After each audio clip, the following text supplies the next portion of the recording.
समस्त को नमस्कार। आज भिडियो आम मैंने डिस्कसन करवा एसएसबी पीजीटी और ओपीएससी पीजीटी अपकमिंग वैकेंसी केबे सुधा आसीबो ता सहित केते पोस्ट आसीबार चांसेस रही अछि से विषय आज आम डिस्कसन करवा। जदि आपण मैंने भी ओपीएससी और एसएसबी प्रिपेयर होचंती ताहले वीडियो को दयाकोरी लास्ट पर्यंत देखंतु। तो सर्वप्रथम आम देखा SSB PET last time vacancy आमर केबे आसीथिला। तो लास्ट टाइम आमर वैकेंसी आसीथिला 7/3/2024 रे, जो थी कि 1061 गोटी पदवी फिलअप पाई नोटिफिकेशन आसीथिला। ता आगुरु मध्य आ गोटे नोटिफिकेशन आसीथिला जोटा कि आसीथिला 2023 मसीहा, जो थी कि 555 गोटी पोस्टिंग फिलअप पाई नोटिफिकेशन आसीथिला एसएसबी पीईटी तरफ। ताहले जदि आमे देखिबा दीर्घ 2 वर्ष हैला एसएसबी पीईटी तरफ नुआ कोनोसी वैकेंसी फिलअप पाई नोटिफिकेशन आसी नाही।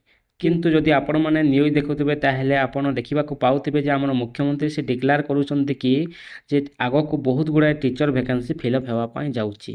ता सहित जेहेतु आगो को हमर पंचायत इलेक्शन आसीबार अछि तो बहुत गुडा वैकेंसी फिलअप पाई नोटिफिकेशन गुडा को आसीबो और से भितरे एसएसबी पीईटी रो भी गोटे नोटिफिकेशन निश्चित भाबरे आसीबो। ताहले आपण मानिकी चलतु जे अगस्त सेप्टेम्बर सुधा एसएसबी पीजीटी तरफ गोटे नुआ नोटिफिकेशन आसीबो जो थी कि आपण पकई पारे। तेणु आपण मैंने आपणकर प्रिपेरेसन उपर फुल फोकस दिंतु, सीरियसली पढ़ंतु, जहाँद्वारा कि आपण नोटिफिकेशन आसिले कौन सी प्रकार चांस मिस न हो। तार नेक्स्ट क्वेश्चन आमर है जो ओपीएससी पीईटी केबे आसीबो।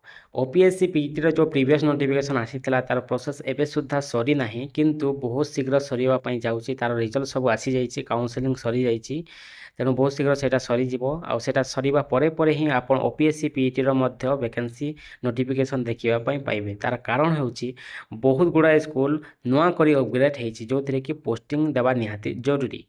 तेणु ओपीएससी पीईटी भी आप नोटिफिकेशन देखा पाइबे। ता सहित आप एसएसबी पीईटी थारू ओपीएससी बेसी वैकेंसी देखा पाइबे। तेणु आपड़ जब प्रिपेयर होती भल भाव में प्रिपेयर हुंतु। ताहले नेक्स्ट स्लाइड रे आमे देखिबा जे एसएसबी पीईटी और ओपीएससी पीईटी अपकमिंग केते वैकेंसी आसीबार चांसेस रही अछि। तो फास्ट देखिबा आमे एसएसबी पीईटी विषय रे, जो थी कि टोटाल 2 थर नोटिफिकेशन आसीथिला। फास्ट आसीथिला हमर 555 पोस्ट फिलअप पाई और 2 नंबर आसीथिला हमर 1061 पोस्ट फिलअप पाई।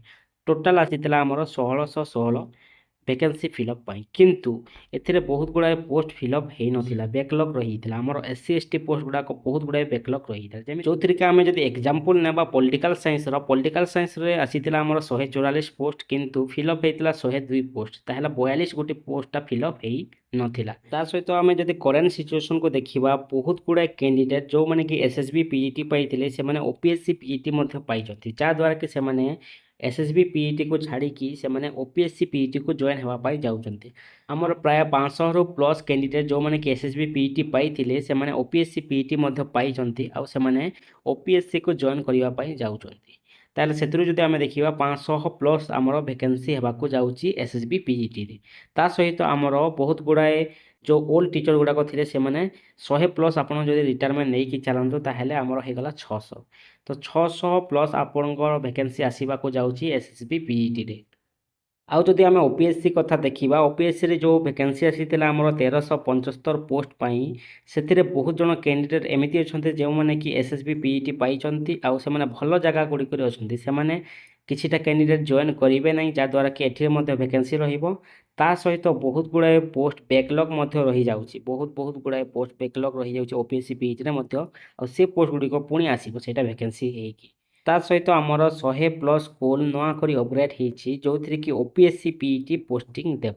ताहले आप ओपीएससी पीईटी धरिकी चलतु जो 500 प्लस मिनिमम सेटा आसीबो ही आसीबो, जोटा कि आपनको ए वर्ष लास्ट सुधा आपनको नोटिफिकेशन देखा पाइबे। ताहले जदि आपण माने भी एसएसबी पीईटी और ओपीएससी पीईटी पे प्रिपेयर होचंती ताहले आपण प्रिपरेशन सीरियसली स्टार्ट कर दियंतो, काहेकि ना एडे बड़ चांस आपण माने मिस करि परिबे नाही। ता सहित आपण माने आम चैनल को सब्सक्राइब करंतो एमिति कंटेंट देखिबा पई। आ हमर सिलेबस मध्ये आमे कवर करबा पॉलिटिकल साइंस रो। ता सहित हमर टेलीग्राम चैनल को आपण जॉइन होंतो नोट्स पई। जदि आपण मानको वीडियोटा पसंद लागला ताहले वीडियोटा को लाइक करंतो और शेयर करंतो। रहूची पुणी देखा हेबो गुटे नुआ वीडियो रे।